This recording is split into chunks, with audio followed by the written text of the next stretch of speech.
Hey, salut à tous les amis, c'est Cyberlink, j'espère que vous allez bien aujourd'hui. On se retrouve aujourd'hui pour un nouveau deck profile par rapport à un top 2 au tournoi Remote Duel que j'ai effectué dans ma communauté aujourd'hui. Et on y va, tout de suite la vidéo.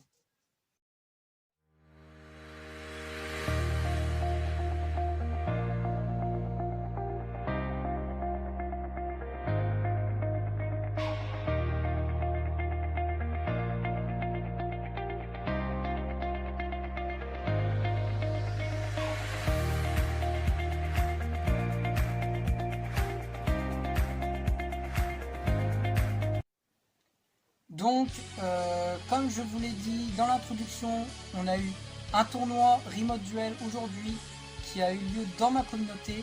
Donc on était 10, mais c'était très bien pour une première édition d'un tournoi Remote dans ma communauté Discord. Donc c'était super, il n'y avait aucun problème, il y avait une bonne entente, tout le monde a adoré, tout le monde en demande. Franchement c'était tip top, on n'a même pas eu un seul problème. C'était vraiment nickel, niveau orga, niveau il n'y a rien à dire, c'était... Je dis pas parfait parce que rien n'est parfait, mais franchement, tout s'est très bien passé, je suis très content. Surtout de mon résultat, j'ai fait top 2, donc 2 victoires, 2 défaites. Donc je vais vous présenter vite fait mes match-up et après on passera au deck profile. Donc, alors, premier match, j'ai affronté Zodiac Eglish, donc j'ai perdu 2-0.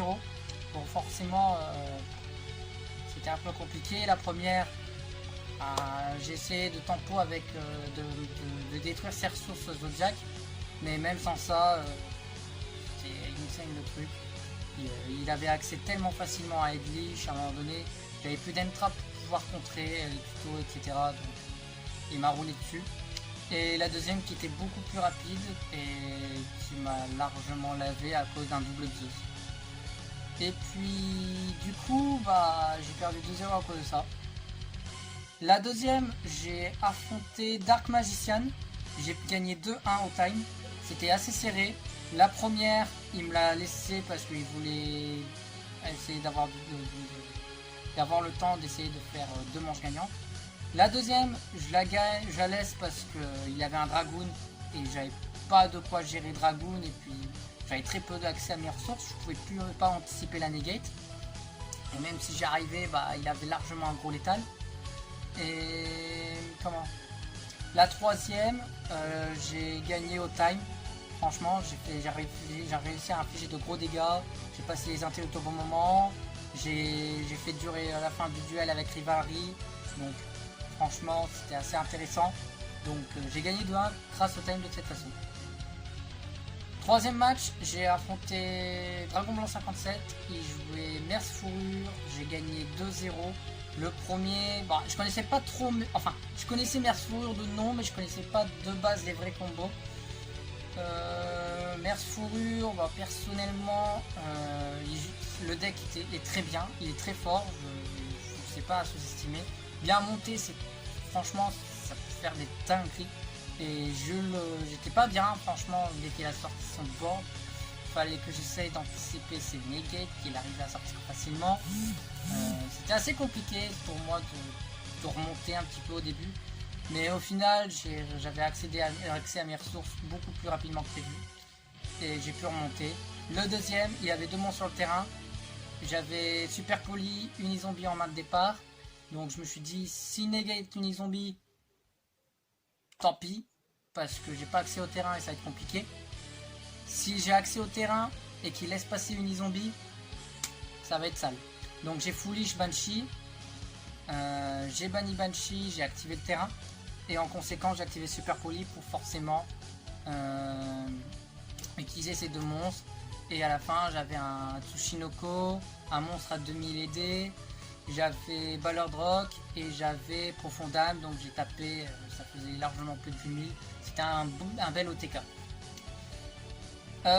Quatrième match, j'ai perdu 2-0, mais les duels étaient assez serrés. C'était contre Infernoid Décathlon de merde. Franchement, tout ça pour... En fait, il faisait exprès de mettre des targets pour Décathlon pour qu'il touchait le point sensible de mon deck, qui était le cimetière. Donc, si on touchait mes ressources dans mon cimetière, forcément, c'était assez compliqué, assez dur. Mais bon, J'arrivais pas à gérer le match-up Infernoid, et puis de toute façon la première je l'ai laissé, il avait un gros état, il a sorti une fusion à 3006. C'était compliqué. Donc voilà, j'ai fini le tournoi en 2-2, donc 2 victoires, 2 défaites, pas en 2-2 vite fait, bien fait. Et donc j'étais classé deuxième, je suis pas déçu, et puis du coup, bah voilà, maintenant je vous laisse le deck profile.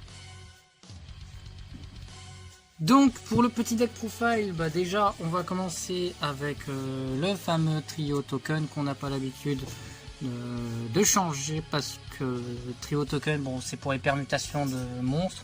Donc si on a des monstres qui changent du côté de terrain, si on a des Nibiru, la totale. Donc 3 c'est mieux que trop que pas assez. Pour le main deck, on change pas les ratios, 2 Balordrock, mais cette fois on a Jacobolan. J'ai mis Jacobolan parce que je pense qu'actuellement ça a très bonne utilité. Parce que quand il est sur le terrain en effet rapide, il va voler un monstre du cimetière adverse pour le mettre sur notre terrain en se bonissant lui-même jusqu'à la prochaine main phase. Et jusqu'à la main phase, pardon. Et puis de toute façon, ça arrive uniquement que si on a mon zombie sur le terrain. Et puis si on a Balordrock en main, bah avec Jacobolan, on va pouvoir le défausser pour après l'invoquer lui-même. Et si on a Zombie World, Balordrock va pouvoir revenir. Après on a 2 Banshee, donc Banshee qui protège notre terrain et qui va nous permettre d'activer le monde zombie en effet rapide. 2 Floraisons Luisantes qui permettent de tuto ou de spé Balordrock ou Jacobolan, ça dépend des choix. 3 Unizombies, donc starter assez classique pour Foolish ou Discard. Solitaire Shiranui pour le sortir ou bien pour sortir Floraison Luisante. Un Gozuki pour 2 Mezuki, ce ratio qui n'a pas trop changé. Après tout dépend des ratios des gens. Moi je préfère ce ratio là et franchement ça me va très bien. En Danger, je vais faire ça proprement. En Danger, on a un Bigfoot, un Thunderbird, un Tsushinoko, un Jackalope. Je ne joue plus Chupacabra. Et de toute façon, bah, cette version-là n'est pas complète à 100%. C'est une version provisoire parce que je veux jouer vraiment la version qui a été montée avec Gabriel Soucy au Pick My List. Donc et pour cela, il me faudra une Nessie et 3 Mouseman qui me manquent. Mais je sais que j'ai quelqu'un qui normalement doit regarder pour Nessie, et s'il trouve Nessie, moi ça m'arrange. Mais sinon, c'est une Nessie et 3 Mouseman qui me manqueraient. Comme ça, j'enlève Oiseau de Tonnerre et Bigfoot et je les rentrerai à la place. Ensuite, en N-Trap, on en joue beaucoup moins qu'avant. On joue uniquement 3 H avec 3 Gamma, un Driver. Voilà, bon, voilà, 2 bonnes N-Trap dans le format actuel. Il y avait des moments où j'ai préféré tout simplement mettre Gamma en side pour rentrer des meilleurs slots. Parce que je sais que le Gamma contre les match-up, c'était assez compliqué. Et puis de toute façon, je vous l'ai expliqué un petit peu plus tôt dans la vidéo. Mais vous allez voir, au final, ça m'a pas tellement dérangé autant que ça. Et puis, j'ai su quand même faire quelque chose, quoi. En magie, on joue Terraforming pour 3 Zombie World, forcément, et Mystic Mine. J'ai Mystic Mine parce que si jamais on a des briques qu'on veut essayer de chercher nos ratios pour tempo, Mystic Mine ça peut faire le truc, ça peut faire des tafs. Et donc voilà, c'est pour ça que j'ai mis Mystic Mine avec en target en plus à Terraforming, en plus de monde zombie. Après on joue bien évidemment Foolish et One for One. Bon, One for One pour sortir plus facilement la floraison, et Foolish, bah forcément pour Foolish. En piège, on joue 3 Solemn Strike. Solemn Strike qui m'a vraiment carry. Et je pensais que ça allait pas vraiment m'aider dans les duels, dans ma decklist actuelle. Mais en vrai, non, Solemn Strike m'a fait pas mal de mon taf. Il m'a permis de gérer pas mal de decks. Il m'a permis aussi de gérer quelques petits match-up assez intéressants, des invocations spé, etc. Franchement, c'était assez sympa. Donc Solemn Strike, franchement, je regrette pas de l'avoir mis dans le main deck. Et puis, bien évidemment, la piège contrôle, 3 rivaleries. Donc 3 rivaleries, comme d'habitude. On fixe quand on a Zombie Ward, on fixe le joueur quand à la vocation de son premier monstre sur Zombie. Et le mec est lock en Zombie, donc soit il se rend, généralement, ou soit il essaye de se débarrasser de Zombie Ward ou de rivalerie. Pour l'extra deck, on joue 2 Vampire Sucker, un Sauveur Vent des Terreurs, donc Sauveur Vent des Terreurs qui va permettre de foolish ce qu'on veut pendant la battle phase. Que lui soit détruit ou non, on s'en fout, tout ce qu'on veut c'est qu'on touche notre cimetière beaucoup plus efficace. Apollousa que j'ai pas sorti du tournoi et c'est très étonnant, d'habitude je le sors. Mais là j'en avais pas vraiment utilité aussi parce que j'avais pas assez de matos pour. Mais en soi j'ai pu gérer quand même sans jouer Apollousa. J'avais mis Borel Sword aussi pour forcément l'OTK. Donc ça permettait de faire des trucs assez énormes. Donc voilà. Et on a Phoenix, Licorne en tant que chevalier du cauchemar. Et Link Kuribo, target à Link 1 pour Floraison Visante. En Xyz, j'ai mis Dweller parce que si Unizombie passe niveau 4 et puis on a beaucoup de niveau 4 contre des decks qui jouent aux grèves, franchement je me suis dit faut tenter et puis ouais ça m'a aidé une fois. Et Dingirsu pour faire du -1, Dingirsu qui m'a vraiment permis de gérer quelques boards franchement, donc je regrette pas d'avoir mis Dingirsu dans mon extra deck. En synchro, j'ai mis Borloo Savage, forcément il change pas. Lumicatrice au lieu de Drago Berserker parce que forcément bouillant. À la base, ça doit être le Chaos Ruler, donc la synchro 8 qui permettent de révéler jusqu'à ce qu'on tombe sur un light ou un dark, de foolish le reste et de tuto un light et un dark. Donc ça c'est la target en attendant.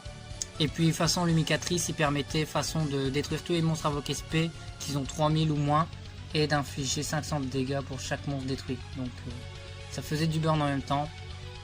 C'était assez, ça pouvait faire un peu gagner au time.